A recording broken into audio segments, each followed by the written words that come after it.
we know about the Cold War, and we know about. I think that's it, but that's enough. Oh yeah, we know about Christopher Columbus. L'Amérique, ce n'est pas seulement Christophe Colomb et la guerre froide, c'est aussi Obama et les nouveaux espoirs qu'a suscité son élection. De jeunes lycéens français issus de quartiers populaires ont eu la chance de vivre ce moment exceptionnel dans des familles d'accueil en Californie.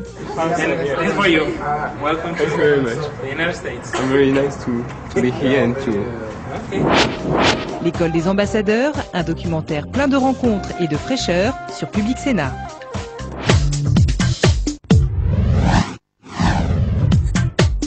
C'est l'été du Sénat sur Public Sénat. Retrouvez les moments forts du Palais du Luxembourg avec les extraits des séances et des auditions les plus marquantes de l'année, les dessous de la loi audiovisuelle et les rebondissements de la loi Hadopi. Le travail parlementaire, c'est aussi des déplacements sur le terrain, en France et à l'étranger. Suivez la mission Belot sur les collectivités territoriales, la mission sénatoriale sur l'outre-mer et la mission des sénateurs Monique Cerisier-Benguiga et Jean-François Poncet sur le Proche-Orient. L'été sur Public Sénat, c'est toujours plus de Sénat. Rendez-vous à la rentrée pour de nouveaux programmes.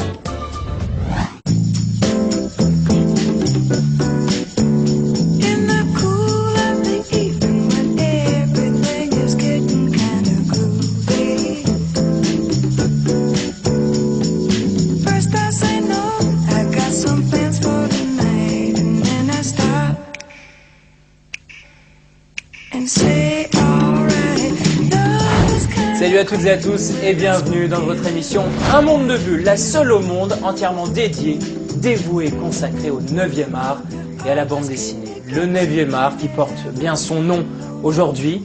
On va découvrir un auteur qui conjugue la bande dessinée, l'illustration, la publicité, les affiches de films, de bouquins depuis un certain temps, Jacques. Et depuis le début des années 80, on dira. Oui, voilà. Ouais. Presque 30 ans, non bientôt, ouais, c'est vrai. Non, mon premier dessin a été publié dans Rock et Folk, je m'en souviens encore, parce que c'était important pour moi, ouais. Pendant l'été 77, un été important aussi pour la musique. Ouais. Et voilà.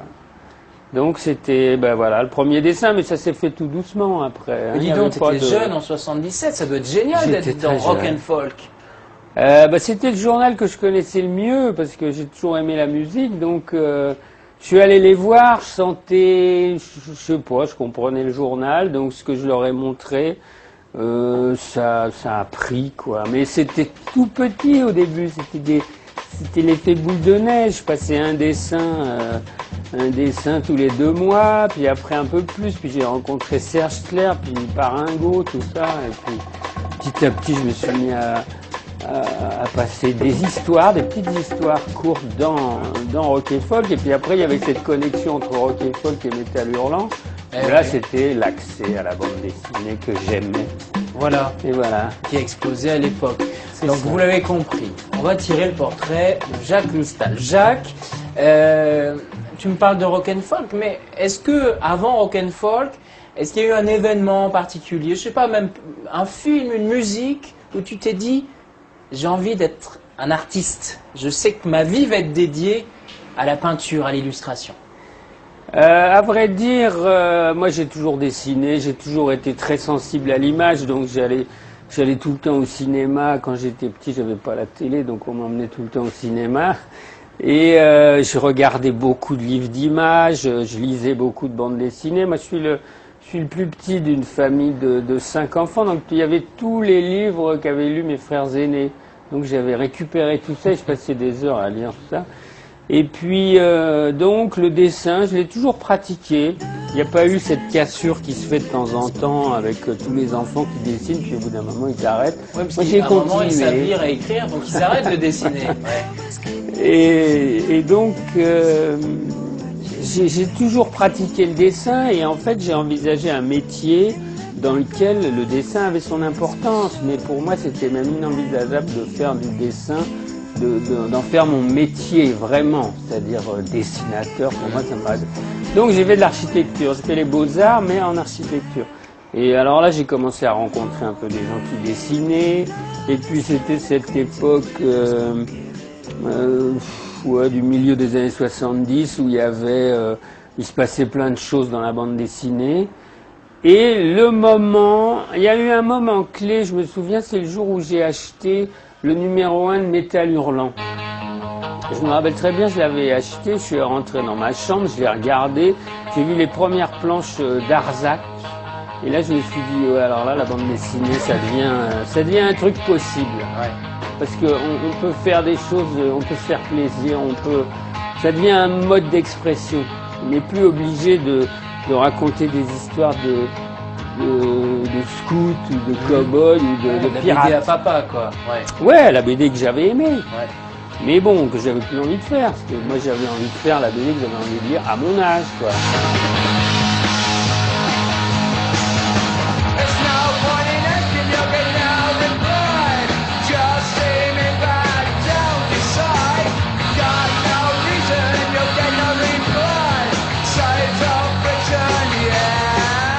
Alors on me dit souvent qu'on est forgé par évidemment tout ce qu'on vit au quotidien, ce qui est normal, mais aussi beaucoup par son enfance. Est-ce qu'il te reste quelque chose de ton enfance aujourd'hui, lorsque tu crées? Oui, bien sûr. Il y a déjà le goût des livres illustrés, où il y en avait énormément chez moi, des vieux livres. Il y avait aussi le goût du voyage, parce que il y avait beaucoup de voyageurs dans ma famille, donc il y avait des traces, des objets, J'ai un grand-oncle qui faisait aussi beaucoup d'aquarelles comme militaire au début du siècle, donc il ramenait des peintures de ses voyages, tout ça, ça reste, ouais, bien sûr. Et puis, il reste toujours des tas de choses de l'enfance, ça, c'est sûr. Même inconsciemment, de toute façon. Je sais que tu es un grand passionné et on va en parler de musique, de jazz, de cinéma aussi. Jamais, ado ou jeune adulte, tu t'es dit, je vais essayer peut-être le cinéma ou je sais pas, essayer d'être dans un bande de jazz, quoi. Non, d'abord, la musique, d'accord, mais le jazz, il y a un peu un malentendu là-dessus, parce que en fait, moi je suis quoi? Je suis plutôt des années 70 au point de vue de la musique, donc ma génération, c'est plutôt le rock'n'roll, le punk et tout ça. Le jazz, il se trouve que j'ai été amené à en dessiner beaucoup, parce que Paringo, qui était plus âgé que moi, qui a une dizaine d'années de plus, lui, le jazz rentrait dans son adolescence. Moi, le jazz, c'était à travers la musique de film, en fait, que je le percevais. Donc ça générait des images. Mais musicalement, mes goûts allaient plutôt vers ce que j'écoutais à l'époque. Les Stones, Lou Reed, le premier grand concert rock que j'ai vu, c'était Lou Reed à l'Olympia, c'était des chocs énormes. Mais le jazz, c'est plutôt le côté esthétique du musicien et de l'ambiance jazz qui m'intéresse. Jacques, ce qui est incroyable dans toutes tes créations, c'est ton style. Et c'est vrai que peu d'auteurs de bande dessinée ont cette caractéristique d'avoir un style qu'on reconnaît tout de suite. Ton style, tu l'as toujours eu depuis le début? Non, pas du tout. Mon style, ça a été très long mais je dirais même pas mettre au point parce que ça évolue toujours. Moi, mon dernier album n'a pas grand-chose à voir avec l'album d'il y a 5 ou 6 ans, je dirais. Donc, moi, la chance aussi d'avoir commencé à l'époque où j'ai commencé avec tous les auteurs de ma génération, tous les gens de métal, tout ça, Ferrandez, Boug, Jean-Claude Denis, il y en a plein. On était à l'époque des revues. Et donc, dans les revues, on avait l'occasion de faire des histoires courtes. Et dans les histoires courtes, on avait comme ça la possibilité de faire des petits galops d'essais, d'essayer des trucs graphiques, des trucs narratifs, des rapports texte-image, ou de mettre au point son style de manière plus élaborée. Alors que bon, maintenant, je pense que comme il n'y a plus accès à ces histoires courtes, un dessinateur qui a peut-être pas encore mis au point son style, maintenant il est obligé de faire un album entier. Du coup, il y a peut-être moins de recherche dans son style, moins de prise de risque. Ouais, mais tu te rends compte que tu as quand même créé, au fur et à mesure des années, une écriture graphique que les gens s'approprient, reconnaissent, et en plus, au-delà des frontières. Je m'en rends pas tellement compte. Moi, je suis toujours étonné quand on me dit « Ah tiens, regarde ce mec-là, il pompe ». Ça m'intéresse toujours de voir pourquoi les gens peuvent imaginer que ce type-là me copie.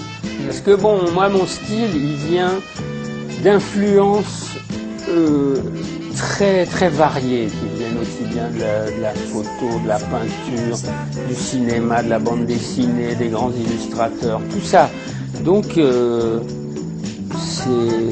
voilà, ça se met. Je dis toujours que c'est un peu pour mettre de l'ordre dans toutes ces influences très fortes.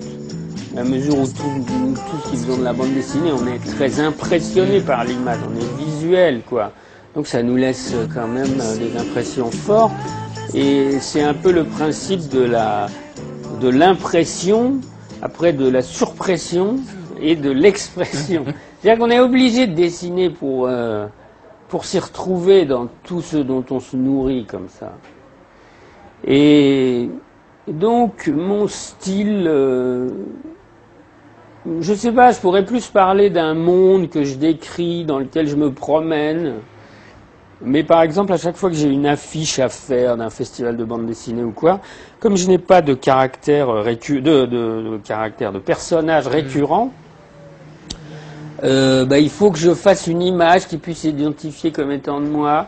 Et donc ça joue plus sur des atmosphères, des décors, des constructions. C'est là où on peut parler de style peut-être.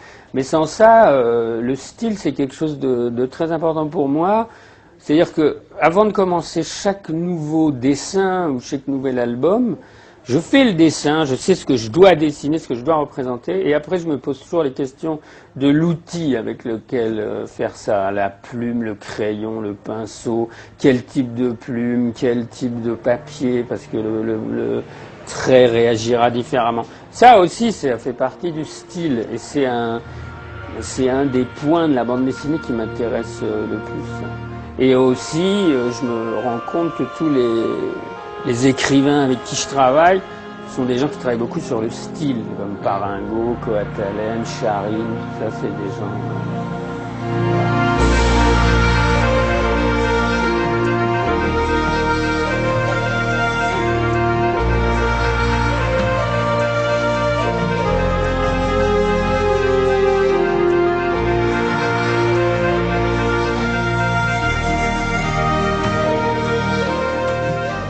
Jacques, on parlait de ton style justement, on peut trouver du noir et blanc chez toi, des couleurs flamboyantes aussi.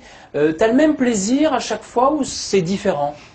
Non, en fait justement le but est de toujours trouver le même plaisir dans le dessin. Donc si je change de technique et tout, c'est souvent pour me surprendre un peu, pour avoir la découverte de ce que je vais faire. C'est-à-dire que dans une bande dessinée, comme je ne fais pas que ça, comme certains dessinateurs qui alignent les albums, ce qui me pèse le plus, c'est de dessiner toujours de la même façon, avec les mêmes outils, la même taille et tout, avec les mêmes couleurs.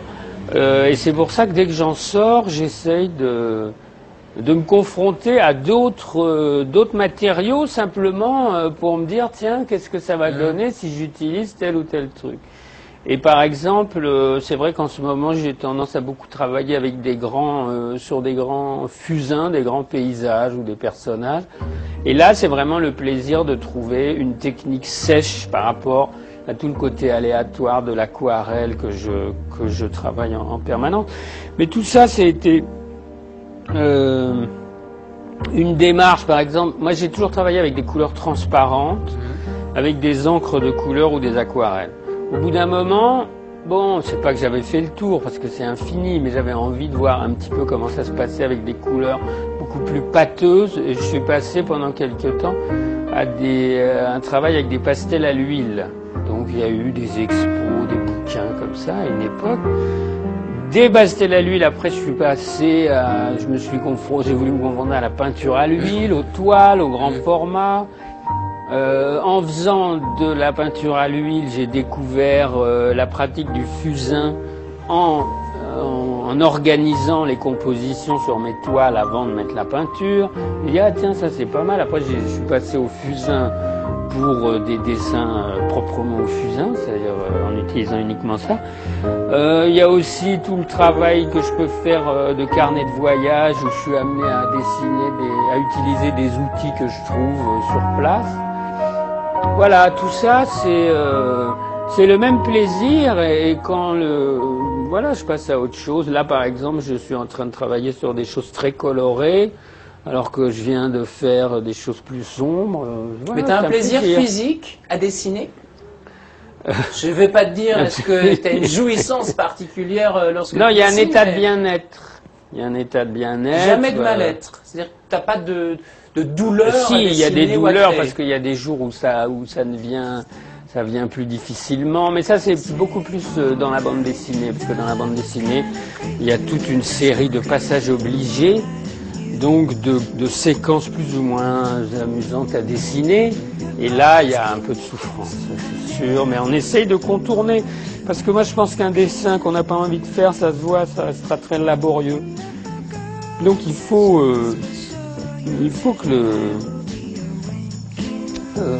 qu'on sente le plaisir du dessin. Moi, je sais pas, quand je vois le travail de Moebius, par exemple, qui continue à dessiner tous les matins, sans arrêt, on sent vraiment un vrai plaisir du dessin. Ou des gens comme Crumb, qui dessinent tout le temps.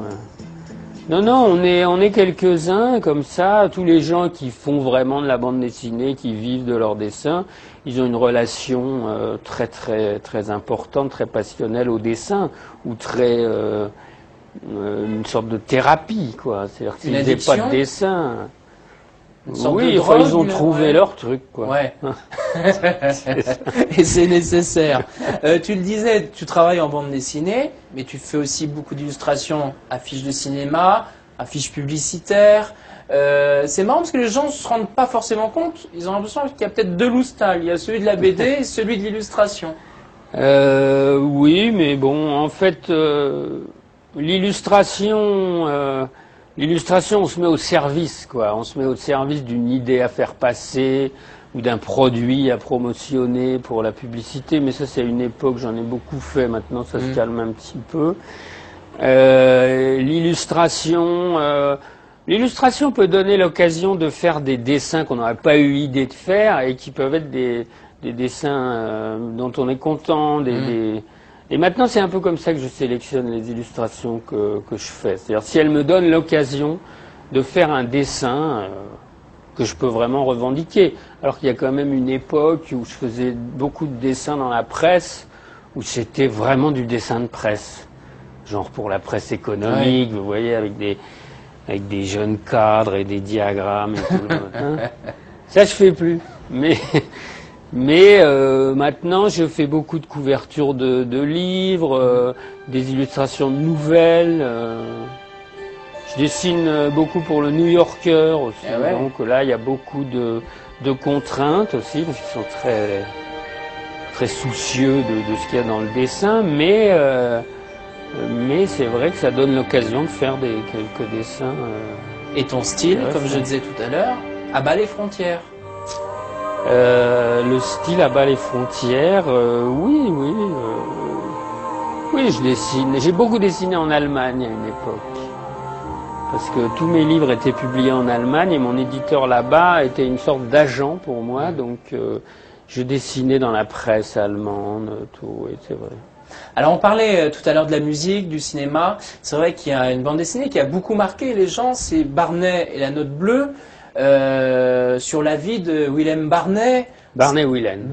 Voilà, un saxophoniste que tu as rencontré après l'album. C'est ça, oui, c'était une très belle histoire ça, parce que c'est...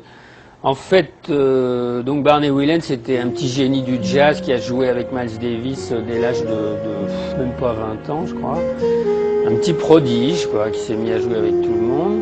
Et puis qui à un moment a un peu disparu, il est parti dans le free jazz, il est aussi parti dans le désert, on n'avait plus trop de nouvelles de lui. Et Paringo, avec qui je fais mes livres, lui il le connaissait et tout, et il voulait, c'était peut-être une sorte de dommage à rendre à la musique qu'il a écoutée comme ça dans sa jeunesse, alors que c'est un des plus grands rock critiques, c'est lui qui a fait Rock et Folk, tout ça. Mais le jazz était important. Et de toute façon, nous, on travaillait toujours dans nos histoires sur les ascensions et les chutes de personnages. Et là, l'idée de ce jeune prodige du saxophone dans les années 50 qui foutait en l'air toute sa carrière et tout, ça ne pouvait qu'intéresser Paringo.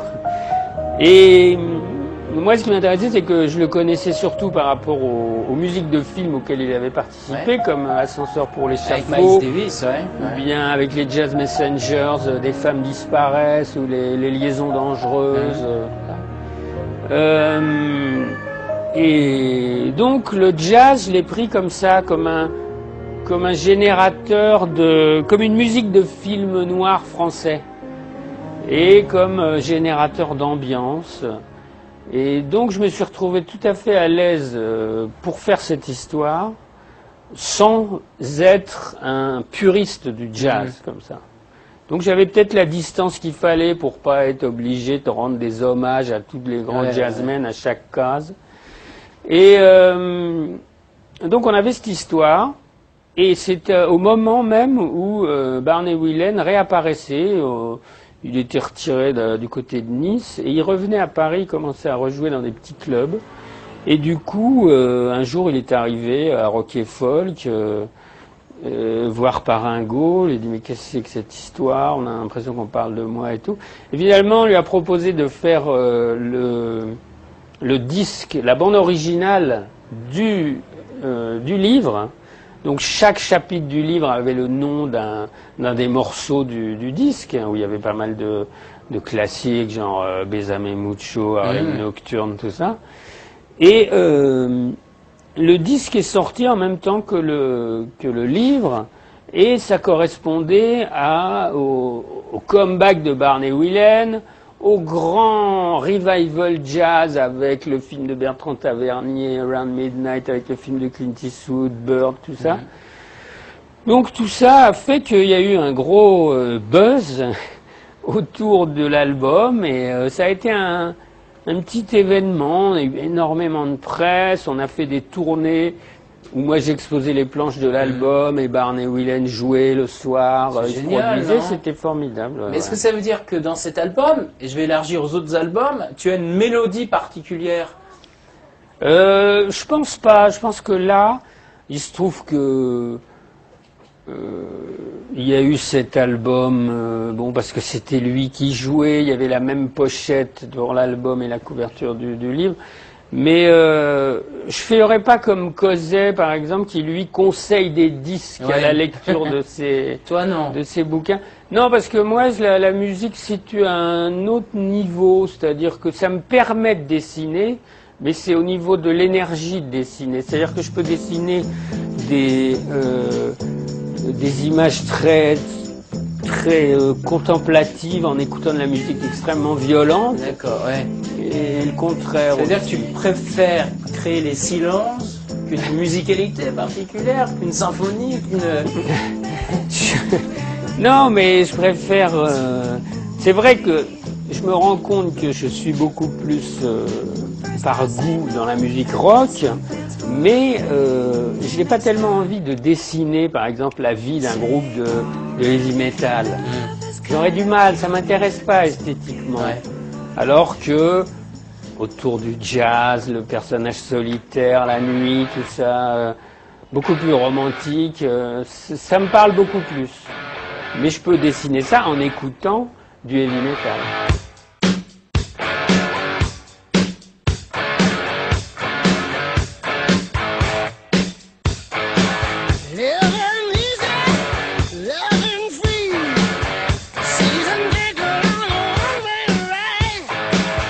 Jacques, on le disait tout à l'heure, tu es beaucoup demandé pour tes illustrations.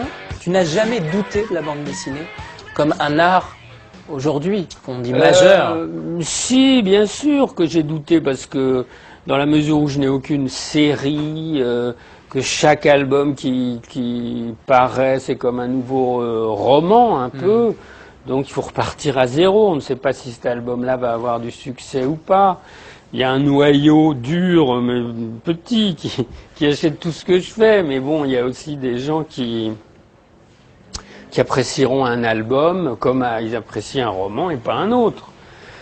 Donc, on peut se demander, mais moi ce qui fait que je continue la bande dessinée, c'est la magie du rapport entre le texte et l'image.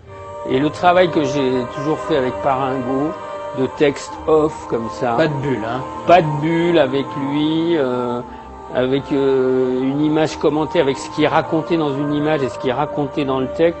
Pour moi, ça c'est de l'ordre vraiment de la magie. Ça vient aussi de tous les livres illustrés que j'ai lus enfant.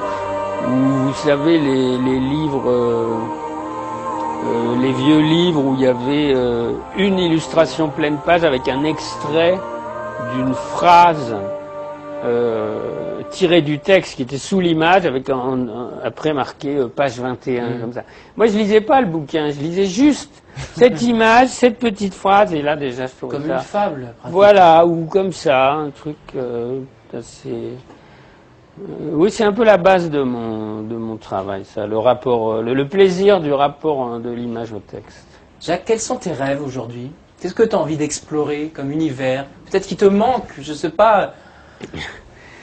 Il y a encore quelques voyages que j'ai envie de faire. Je ne suis pas allé. Tu vas pas te mettre au manga, par exemple?